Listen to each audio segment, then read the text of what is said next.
Hello and welcome back to Lisa Lives, and it's my what I watched in week 2 of March. I'll just get the old screen recorder going here. Right, so I think we left off last week at Moxie, because I spoke a bit about that, didn't I? I whinged a bit about that. So, moving on now, we haven't actually watched all of this. We've watched a lot of it. This is a documentary at the moment on Netflix called 5 Came Back. Not to be confused with, I think there's a movie of the same title. Now, there are a lot of pieces to this, as I say, we haven't watched them all yet. Myself and my husband watched these. This is real life footage taken during World Wars. What it says here, just to give you the synopsis, they showed the war to the world. The extraordinary story of how Hollywood changed World War II. So basically there are filmmakers that have actually gone in when the prisoner of war camps were liberated, and they have filmed exactly what they saw when they got there. Now this is very, very difficult viewing. It's very upsetting. There's obviously a lot of death in this. A lot of dead bodies in it, a lot of detail about what went on. It's upsetting stuff. I can't watch detailed stuff about the Holocaust and not get upset. It gets me a whole mixture of extremely angry and very upset. It's just hideous. But it's extremely well made. If you're interested in history, if you're interested in knowing a bit more, if you've sort of scratched the surface, and you don't know the atrocities that were carried out, then 5 Came Back is something you can watch. Now, not all of the episodes are about that. We have episodes that are more, if you're more interested in the sort of mechanics of war and aircraft and all this sort of thing, they go into like the bombings, and it is really, I suppose, if you're interested in more, it's a series you'll really enjoy because everything's real, all the footage is real, there's nothing like, reenacted. It's an interesting watch, so yeah, I would recommend if you're interested in that kind of thing. So on the following evening, as I say, I haven't finished that yet, we will watch more of it at some stage where you have to kind of be in the right mood, you know what I mean? The following evening I watched a movie called Locke. Now, I've heard so many people say this is excellent. It stars Tom Hardy.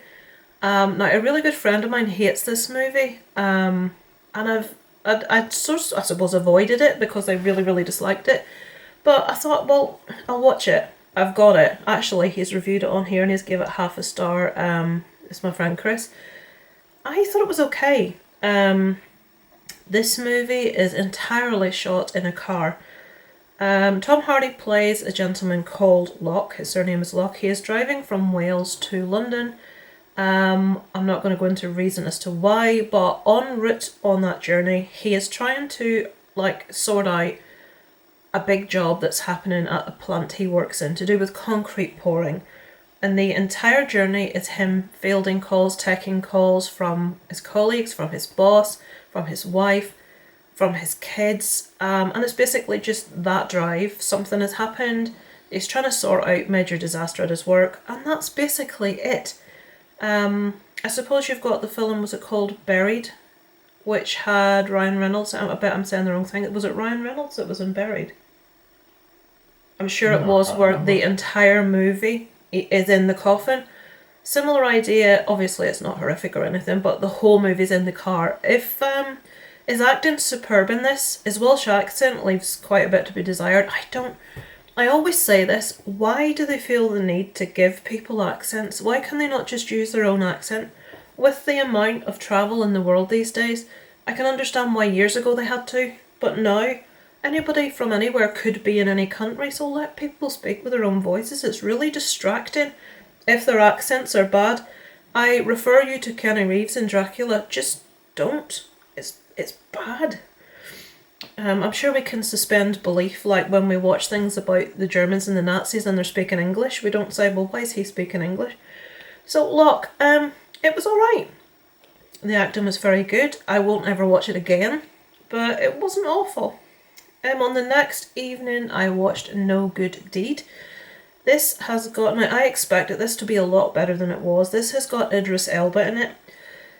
This is a story about, he has basically, he's just got out of prison. I've been careful about what way I put this. And he basically is a predator, and he calls on a lady's door for help, and she is both naive and just a nice lady, wants to help him. And this movie follows the story of what happens when she tries to help him.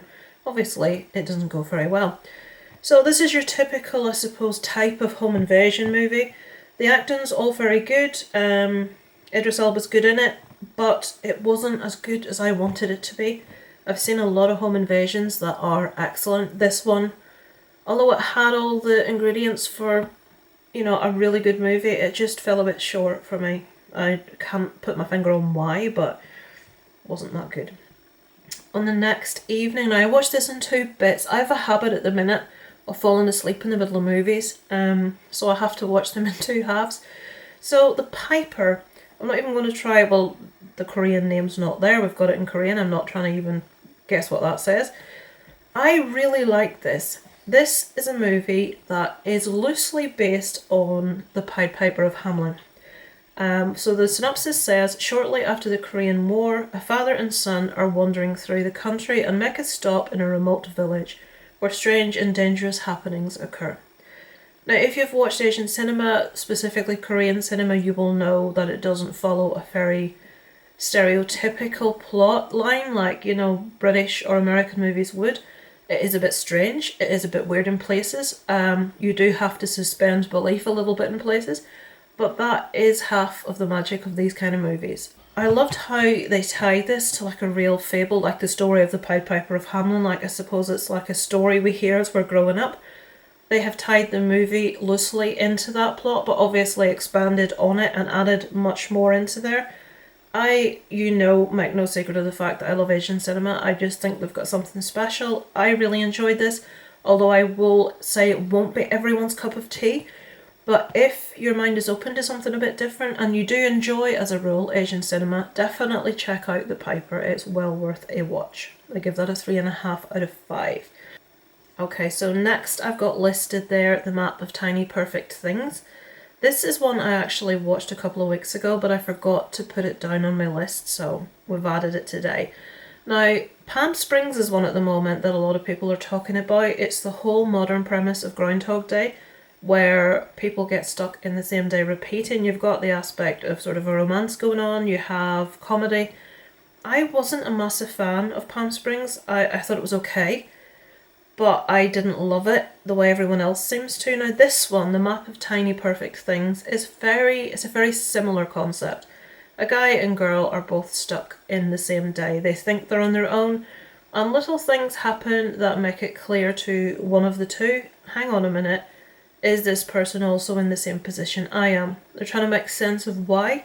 But the premise of this movie, The Map of Tiny Perfect Things, is that they draw a map of their local town and they try and find perfect moments and they mark those out on their map, and every day they can visit those places and experience those perfect things. I like this one much more than Palm Springs. I thought the characters worked really well. I thought the chemistry was really good between the characters. I would recommend this over Palm Springs personally. I preferred it, so yeah. Next evening. Right, so we watched this over the course of a week. It's called Your Honour. It is a new series with Bryan Cranston. I believe it's on Sky One. We watched it on Now TV. Bryan Cranston's perfectly cast in this. If you enjoy, I think I just sort of touched on this last week, but we hadn't finished it. Well, we finished it this week. He plays a very similar role. Obviously, we don't have drugs involved, but the sort of role he played in Breaking Bad of a good straight guy had to turn to maybe things that aren't entirely legal for good reasons. So he plays a father whose son gets himself into a bit of trouble. I won't go into much more detail than that. Unfortunately, the trouble that the son gets into involves a family that are probably one of the biggest criminal families in the city. He is a judge and he somehow has to get his son out of this trouble that he's in. It sounds quite banal, it's not, it's very good. Something quite serious happens at the beginning of the series. We thoroughly enjoyed it. I thought the acting was superb. It didn't drag like a lot of things do. I think this was 10 parts and each part was about 50 minutes-ish. But yeah, it's a thoroughly good watch. I would recommend Your Honour with Bryan Cranston. It's quite hard to get something bad that he's in. Two more. Last night we watched two movies. The first one was called The Block Island Sound. Right, this is a little weird one. This is one about fishermen. Now, the reviews I read all hinted at this being about schizophrenia. We didn't find that when we watched it. Maybe we've completely picked it up wrong. But this has got a kind of a like otherworldly sort of plot to it. This is about fishermen it says what's controlling the town on Block Island. There's a force lurking off the coast and the wildlife and people are all behaving strangely. So we follow a family, and the older man in the family, the older father, is a fisherman, has been all his life. His son is. They live together and he starts to act really strange. They think he's got dementia. And it sort of continues on. The son maybe starts to act a bit the same. I'm being deliberately vague. I don't want to tell you too much. But this is quite slow. I would say it's more of a drama. There's a little hint of, I don't really want to use the word supernatural, but a little hint of otherworldliness in places. If you want something really fast moving, if you want something that's going to be very specific in what it's trying to say and show you, then this isn't for you. If you want something that is open to interpretation, you enjoy just good acting, you want to watch it and see what you make of it or what you think's going on, you could do worse. But it's not amazing, it's not fantastic. I wouldn't say you're missing much if you don't check it out. I give it a 2.5 out of 5. And finally, Little Fish. I know this has been recommended on all the big channels I watch. This was a nice story actually. It was quite a sad story. This is a story about a couple. A girl, she must be from Yorkshire with her accent. She was from England, it didn't specify. And an American lad, they get together. The world has been overtaken by a virus. No, this is not a horror movie. This is not in any way action-filled. But this virus makes people forget. And they basically forget a little bit to start with, and it gets worse and it gets worse. And we get to the stage where they forget who they are. They forget who their partner is. You've got people waking up beside someone and thinking an intruder's in their house when it's their husband or wife. And it tells the story. It sort of skips all over the place. It's not very linear. It'll show you a bit from the beginning, then it'll show her writing in a diary and going back to a memory. So you sort of have to keep your wits about you there. But it's basically detailing this couple's relationship from the start. Detailing what's going on. This is just switched off, so you'll find the little thing at the side's gone, but I'll keep waffling. It follows the relationship, it follows them getting together, it follows the virus and it affecting people they know. And unfortunately, obviously, the film's not going to be much of a movie if the virus doesn't affect one or other of those. So the virus does affect one of those. They fight against it, trying to do everything they can to keep their memories alive. Again, it keeps resorting back to things in their past relationship that are very specific memories to them. Maybe them losing those memories. It's all about a relationship and how something like this affects it, and how really are we the subject of our memories and everything that's happened to us. If you remove all of that, what is left of us? So it's kind of, I suppose you have to think a bit deeper about it. It's not one for everyone. It's not one for people that want to watch horror, fast-moving thrillers. But if you enjoy good acting, you want to watch something a little bit different, because there's not much like this out there. Obviously, we've got things when people have dementia and kids trying to deal with parents, but this was quite a novel concept, and I thought it was very well done. I enjoyed it, so yeah, it would be a thumbs up for me from that one. So that's called Little Fish. So that is all I've watched this week, to my knowledge. I have a list a mile long of things to watch that I have to get to. So hopefully next week there'll be some more interesting ones on there for you. If there's anything you recommend. There's one I need to watch called The Body Brokers, because it's been recommended by Lost in the Real, really wants me to watch it. So I will watch that this week and let you know what I think next week. So thank you for watching. Pop anything below in the comments you want me to check out or anything you recommend, and I will speak to you guys next week. Over and out from Lisa Loves.